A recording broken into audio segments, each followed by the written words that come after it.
Segunda ponencia del día de hoy y queremos recibir al doctor Alan Sillarico Segurondo, abogado de profesión, tiene estudios universitarios diferentes, bastantes, tiene el diplomado en educación superior, diplomado en derecho penal, diplomado en derecho constitucional y procesal constitucional, diplomado en derecho digital y ciberseguridad, diplomado en derecho constitucional y derechos humanos, especialización en Derecho Contractual, maestría en Ciencias Penales y Criminológicas, doctorado en Derecho Penal y Política Criminal, actual presidente de la Academia Boliviana de Ciencias Jurídico-Penales, docente de pregrado, posgrado y actual docente también en la especialidad. Así que le damos un aplauso, por favor.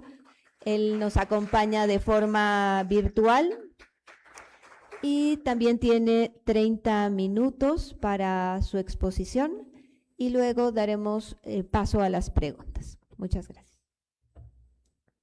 Bueno, muy buenas noches a todos, muy buenas noches a las altas autoridades eclesiales, a las altas autoridades académicas y a todos los participantes en general. En esta oportunidad me tocó hablar, o me va a tocar hablar respecto a un tema un poco polémico en nuestro medio respecto a una condena, ¿no?, que ha salido mediante una sentencia penal, la sentencia 66/2025, en lo que respecta a la responsabilidad penal de dos sacerdotes. Y la preocupación, tengo entendido, y el tema de debate central, más que todo, versa respecto a la responsabilidad civil que pudiera tener la Iglesia como tal. En tal sentido, voy a enfocarme también, si me permitirían o si me podrían habilitar el tema de compartir, por favor. Ahora sí. Entonces vamos a ver una breve introducción respecto no solo a esta sentencia, sino a algunos antecedentes que justamente se están expandiendo, ¿no?, por así decir, están viendo en otros países, ¿no? Y hemos visto ya la sentencia constitucional 315/2025, ¿no?, que esto pasó en Colombia. Para poder entender un poquito el caso y pongamos también como antecedente previo a lo que podría, tal vez en un supuesto, suceder en nuestro medio, ¿no? En Colombia, un sacerdote de la diócesis de Pereira, identificado como Alfredo, fue condenado por delitos de contenido sexual, un acceso carnal abusivo a un menor de 14 años. Posterior a la condena ejecutoriada que fue esta, se interpuso un incidente de reparación integral del daño, lo que en nuestro medio lo conoceríamos como una demanda de reparación de daños, ¿no?, para solicitar la indemnización, la reparación del daño, y no solamente al sacerdote condenado, sino también se demandó en este incidente al municipio de Pereira, a la diócesis de Pereira, a la Conferencia Episcopal de Colombia, ¿no? Este aspecto en una sentencia, en una primera instancia, simple y sencillamente se condenó al sacerdote y al municipio de Pereira a la reparación e indemnización del daño causado. Esta controversia llega hasta la Corte Constitucional, lo que en nuestro medio sería el Tribunal Constitucional Plurinacional, ¿no?, en una acción de tutela, lo que conoceríamos como una acción de amparo constitucional, ¿no?, a fin de, habiéndose agotado la jurisdicción ordinaria, poder reconsiderar esta decisión a través de un tribunal constitucional, ¿no?, por supuesta violación o vulneración a derechos constitucionales. No, esta acción constitucional llega a la Corte Constitucional porque se exoneró a la diócesis de la responsabilidad civil, ¿no? Y la Corte Constitucional, a través de esta sentencia constitucional, estableció que se vulneró ese derecho a la reparación y ordenó que también la diócesis sea declarada civilmente responsable, ¿no? Bajo estos parámetros y estos antecedentes se dicta esta sentencia constitucional. Lo que primero tenemos que tomar en cuenta es que existió primero un incidente de reparación del daño, ¿no? La cual fue promovida posterior a la condena penal. No debemos confundir la condena penal con la condena civil, es algo totalmente diferente, ¿no? En una primera decisión, en el año 2012, se condenó solamente al sacerdote y al municipio de Pereira. Posteriormente, ¿qué ordenó esta reparación? El concepto de pago el del daño moral y exoneró a la diócesis de Pereira y a la conferencia episcopal, ¿no? ¿Por qué la Corte Constitucional establece y da curso a esta tutela constitucional para ordenar se condene también civilmente hablando a la diócesis de Pereira? Lo que tomó en cuenta esta Corte Constitucional fue algunos aspectos, ¿no? Y tomó en cuenta cuatro aspectos específicos para poder demostrar o establecer que una persona jurídica religiosa pueda ser condenada civilmente. Uno, la falta de vigilancia, la omisión en el deber de protección, el conocimiento previo de conductas abusivas y que no se hubieran tomado medidas para evitar que sucedan nuevos hechos. En base a estos cuatro aspectos, indica la Corte Constitucional que una persona jurídica religiosa puede ser condenada civilmente. Cuando demostremos, voy a repetir, la falta de vigilancia, la omisión del deber de protección, el conocimiento previo de conductas abusivas y que no se tomen medidas, puede declararse civilmente responsable, ¿no? Entonces, la Corte no fijó un monto, no puede hacerlo tampoco, porque esto le incumbe solamente a la jurisdicción ordinaria, solamente ordenó que se condene civilmente y a la jurisdicción ordinaria obedecerá y acatará esa decisión constitucional y podrá fijar un monto indemnizable, ¿no? Uno, ¿cuáles son los conceptos los cuales se debe indemnizar? Uno, el daño moral, ¿no? Para la víctima, la madre, la abuela, el tío y la prima.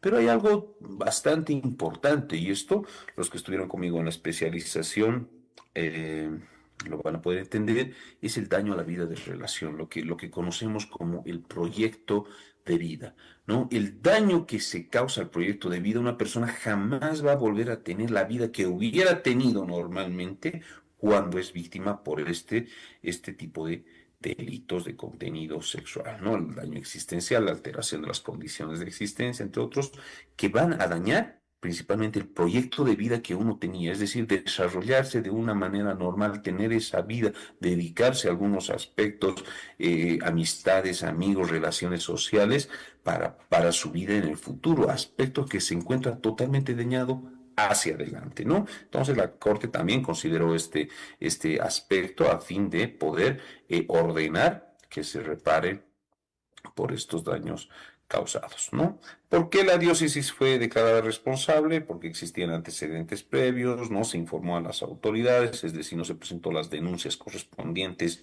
a la fiscalía, a la policía, a las instituciones educativas, permitió que se siguiera teniendo contacto con los niños a pesar de estos antecedentes. Voy a saltar esta partecita para ir viendo lo de la responsabilidad civil en Bolivia. Ahora, ¿qué es lo que pasa en Bolivia? ¿Qué es lo que pasa en Bolivia? ¿Nuestro Código Penal prevé la responsabilidad civil? Sí, lo hace. El procedimiento penal también lo hace. No es del todo claro, pero lo va a establecer de la siguiente manera, ¿no? En primer lugar, tenemos el artículo 87 del Código Penal que nos establece que uno, el que es penalmente responsable, es decir, aquella persona que ha sido condenada por un delito, necesariamente va a ser también civilmente responsable. Esto quiere decir que aquella persona que se declara culpable por un delito debe reparar los daños ocasionados con ese delito, ya sea restituyendo el bien, ejemplo, podemos hablar de un delito de hurto, de devolver lo hurtado o el daño compensatorio por lo hurtado. Hay muchos delitos, justamente como lo que ocurre en el presente caso, delitos de contenido sexual, que no se puede reparar como tal el daño, sino indemnizar los daños y perjuicios causados. Esto es, no vamos a poder dejar en el estado anterior que se encontraban las cosas, pero sí vamos a poder indemnizar, ¿no? Entonces, hoy por hoy nuestro Código Penal establece aquello. Y así también extiende, extiende esta obligación de reparar el daño, en el artículo 88, a un tercero civilmente responsable. ¿Quién es este tercero civilmente responsable? No es autor, no ha cometido el delito, no se lo ha declarado ni cómplice, ni instigador, ni cooperador necesario, ni coautor, ni autor mediato. En ninguno de los niveles de autoría y participación no ha participado. No es responsable penal, pero sí tiene una responsabilidad civil. Para que se entienda mucho, y esto se da mucho en casos, por ejemplo, de tránsito. El dueño de la flota, ¿no? El dueño de la flota o de la empresa de transporte interdepartamental, en el cual un conductor en estado de ebriedad maneja la flota, ocasiona un accidente, ¿no? La responsabilidad civil va a surgir de este propietario de la empresa por no haber controlado, por no tener tal vez el seguro, el SOAT, entre otros aspectos. Entonces va a ser civilmente responsable, ¿no? No ha participado en el delito, no ha ocasionado el accidente, pero sí es civilmente responsable. Entonces, no tenemos que confundir a aquella persona que es condenada dentro del proceso penal. El procedimiento penal también establece dos acciones. Uno, la acción penal por la comisión del delito y dos, la acción civil para la reparación de los daños. Uno puede elegir dos vías. Uno, acudir a un juez civil paralelamente del juez penal que está conociendo la responsabilidad penal por la comisión del delito, acudir a un juez civil para poder obtener una reparación del daño civil. O tiene otra vía, una vez condenada la persona por el delito ocasionado, acudir ante un juez penal, pero mediante una demanda de reparación de daño civil. Entonces, en esa vía, que es bastante sumarísima, bastante rápida, debe determinarse la reparación del daño, ¿no? El artículo 36 reconoce que la persona conforme a la ley civil debe responder por el daño causado por el imputado, ¿no? Puede ser una empresa, el colegio, justamente la iglesia, una fundación, un municipio, una persona natural, ejemplo, el padre de un menor imputable, ¿no? Siempre y cuando exista un fundamento o una obligación, ya sea contractual, normativa, entre otros, para ser responsable, ¿no? ¿Qué pasa ahora con esta sentencia? Habiendo visto estos antecedentes, hoy por hoy lo que nos toca explicar es esta sentencia 66 del 2025, ¿no? Que se dictó el 5 de septiembre del año 2025 en la ciudad de Cochabamba por el juzgado de sentencia cuarto. En este proceso no se investiga porque no tenemos la responsabilidad penal de las personas jurídicas, no está regulado en Bolivia, a excepción de algunos delitos de corrupción, pero cualquier delito ordinario no puede ser penalmente responsable una persona jurídica. Primer punto. Entonces, los acusados, ¿quiénes son? Personas naturales, Marcos Ricolov y Ramón Arraiz.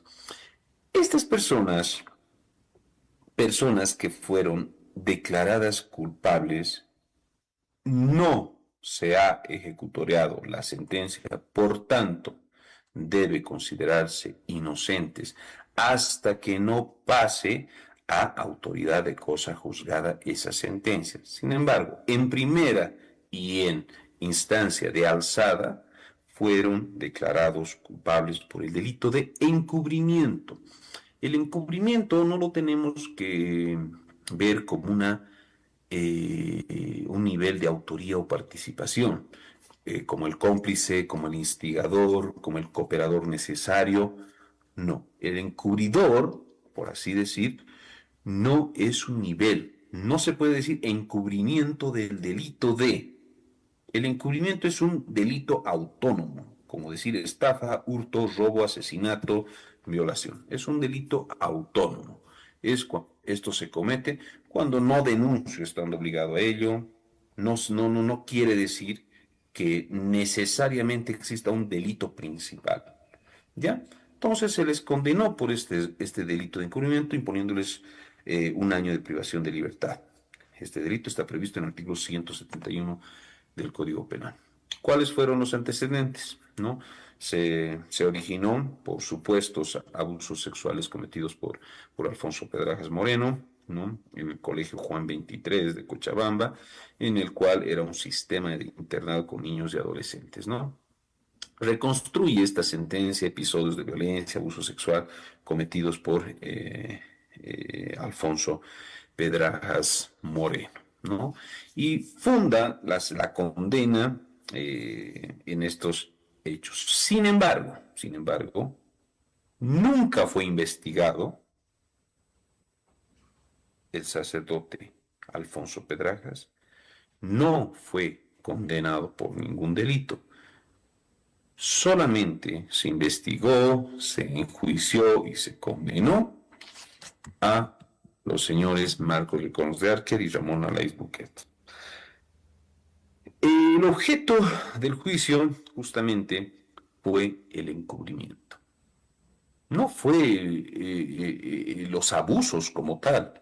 Es un punto muy importante que tenemos que tomar en cuenta para fines de los efectos que vaya a causar esta sentencia, ¿no? No fue los hechos de abuso sexual como tal, sino simple y sencillamente el encubrimiento, ¿no? Indicando que Marcos Reconos fue provincial aproximadamente entre el 93 y el 99, y Ramón Alaix fue provincial entre el 99 y el 2007. La tesis, ¿cuáles fueron? Que ambos ocuparon posiciones de autoridad dentro de la estructura jesuita durante estos periodos y que teniendo la obligación de denunciar, no lo hicieron. Acá, el hecho concreto por el cual se los juzga es que tenían la obligación de denunciar estos supuestos hechos de violencia y no lo hicieron, ¿no? Y ayudaron supuestamente a eludir la acción de la justicia. Recordemos que todavía no tenemos una sentencia condenatoria ejecutoriada, ¿no? Todo hasta que no se ejecutorie aún es una presunción. ¿Cuál fue la conducta de Marcos Reconos? 1. Consideró la sentencia que recibió información sobre estos abusos y no adoptó ninguna medida, ¿no? Particularmente minimizó todos estos hechos, ¿no? La conducta de Ramón Alaix significa, esta sentencia considera principalmente como información relevante de que él tenía una posición institucional, tenía capacidad y obligación de actuar y no lo hizo, ¿no? Por ello, omitió denunciar estando obligado a ello. Y por lo tanto, se tipificó en el artículo 171 del Código Penal, ¿no? ¿Qué delitos se le atribuyeron a Pedrajas? No se le atribuyó ningún delito como tal, ¿no? Sino hechos que supuestamente hubieron actos de contenido sexual, entre otros sexualidad, violaciones, tocamientos y otros aspectos que inclusive llegarían a 85 víctimas. Pero lo que cabe destacar es que no hubo investigación, no hubo un delito como tal. Entonces, encubrimiento de un delito. ¿De qué delito? No se ha demostrado. Sin embargo, eso lo vamos a explicar ahora. ¿Cuáles fueron los efectos de esa sentencia? Uno, obviamente, estableció una pena, ¿no?, de 1 año de privación de libertad para ambos acusados, pero además de esta responsabilidad penal, también determinó la responsabilidad civil, ¿no? Y obliga esta sentencia a reparar los daños ocasionados a las víctimas. ¿A quién? a los condenados. Primer punto muy importante. Para ser civilmente responsable tienes que tener una condena de responsabilidad civil.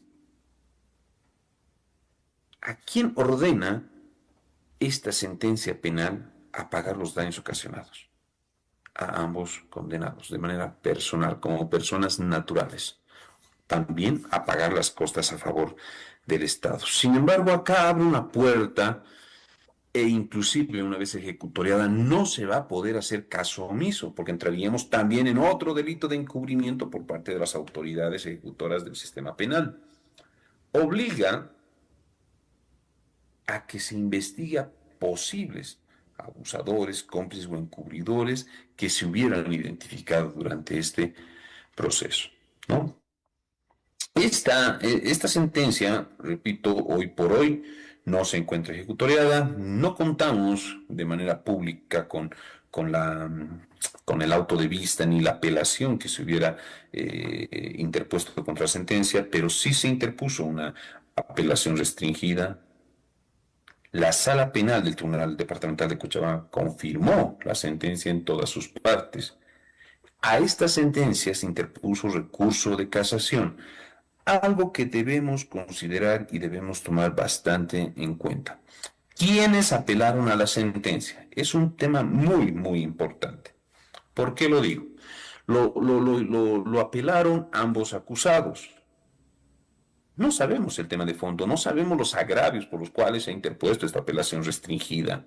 Sin embargo, se apeló al fondo de la sentencia y no a un incidente ni a una excepción. Dos, no apeló la parte querellante ni el Ministerio Público.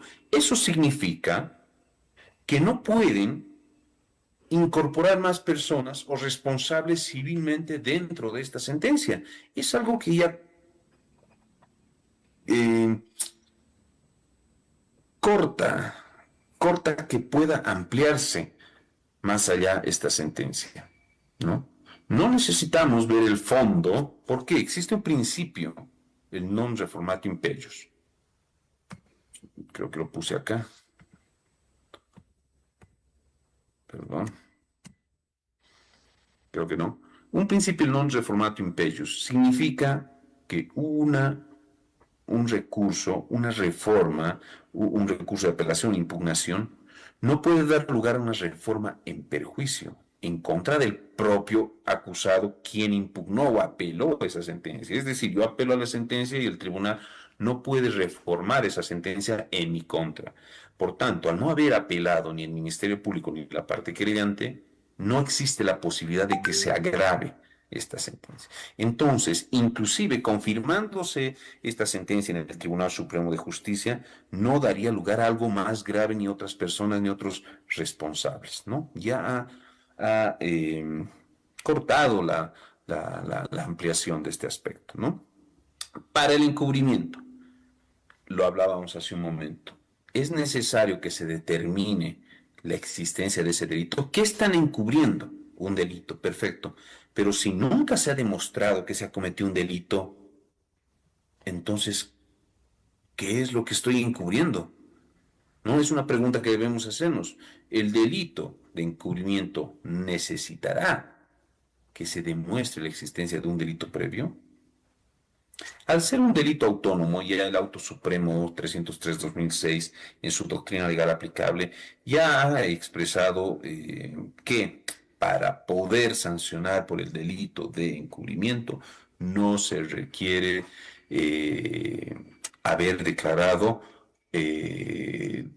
culpable por un delito previo, ¿no? No se requiere ser autor ni coautor de un delito principal. No se necesita. Entonces, lo que pasó con Alonso Pedrajas, no se lo enjuició, no se lo investigó, no se lo condenó, no es necesario para poder emitir. Tengo entendido por publicaciones de prensa que este es el motivo principal por el cual interponen recurso de apelación restringida y casación en contra de la sentencia, la defensa, ¿no? Que no se demostró previamente un delito previo. Sin embargo, repito, no es necesario aquello. No es el único auto supremo, existe jurisprudencia constitucional y muchos autos supremos que establecen que no se requiere demostrar un delito previo. Lo mismo pasa, ejemplo, con delitos como legitimación de ganancias ilícitas, enriquecimiento, etcétera, que no necesitan que se demuestre previamente un delito anterior. Ahora, ¿cuáles son los riesgos de la sentencia con relación a la Compañía de Jesús? Porque se hace mención a la Compañía de Jesús, pertenecían a la Compañía de Jesús. Esta resolución, lo primero que tenemos que tomar en cuenta, y me refiero a la sentencia, no declara a la Compañía de Jesús como autor, cómplice, encubridor, ni mucho menos en absoluto, ni responsable civilmente. Sin embargo, no existe algunos argumentos o citas en las cuales esta sentencia indica, por ejemplo, el Colegio Juan XXIII y la Compañía de Jesús no actuaron en el marco de su posición de garante. Y acá hay algo muy importante, que ya los pone en posición de garantes. Y al colocar a la Compañía de Jesús en una posición de garantes, significa que pueden cometer un delito por omisión. Además indica que no adoptaron las medidas necesarias para prevenir, investigar, sancionar, reparar a las víctimas. Aspectos que tomó en cuenta la Corte Constitucional de Colombia, recuerden lo que hemos visto anteriormente, para poder declarar civilmente responsable a la diócesis de Pereira, ¿no? Entonces, ya toca algunos puntos en sus fundamentos, tal vez son simples dichos de paso, son simplemente fundamentos para poder establecer la responsabilidad penal por encubrimiento, pero son aspectos que tenemos que tenerlo presente, ¿no? Ahora, debemos diferenciar una cosa, que no se condenó penalmente a la Compañía de Jesús, ¿no?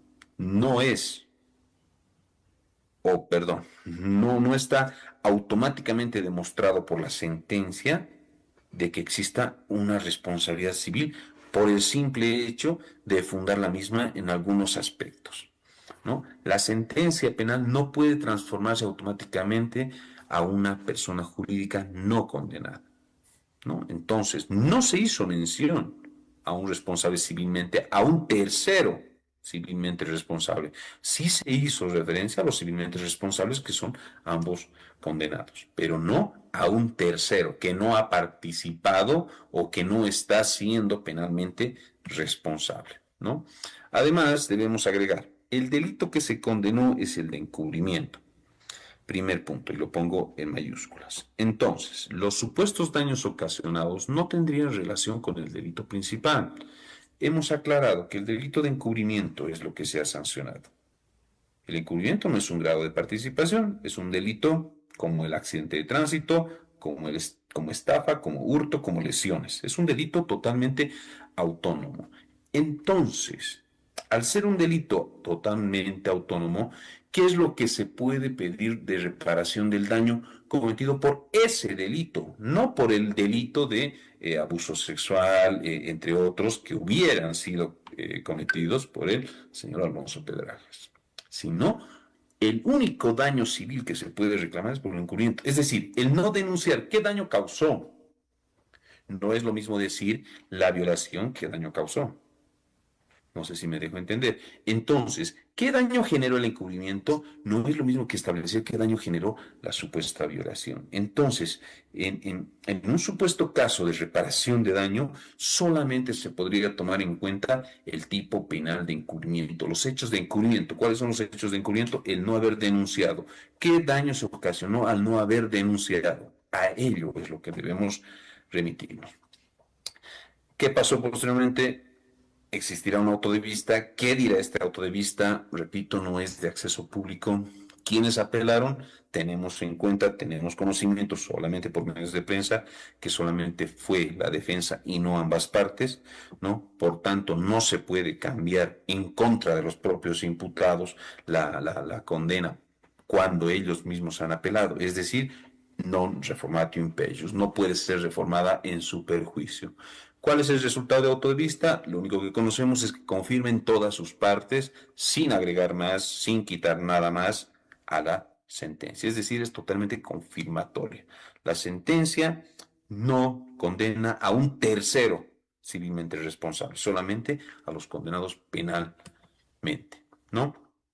Entonces, no se puede interpretar esta sentencia penal como si ya se hubiera condenado a una reparación de daños civiles a la Compañía de Jesús, ¿no? Debemos separar siempre los hechos probados, la responsabilidad penal de cada uno de los acusados, las afirmaciones del tribunal sobre la institución, la responsabilidad penal de la persona jurídica es muy difícil en este plano jurídico. Muchas gracias.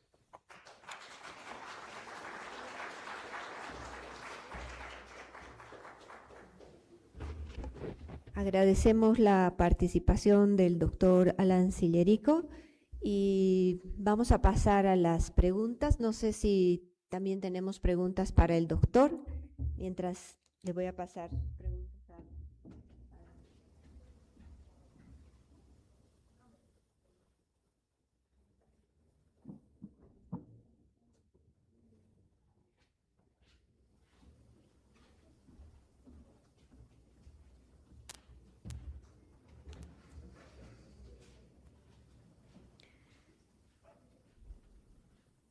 Entonces nos vamos a dar un minuto para ver si tenemos preguntas.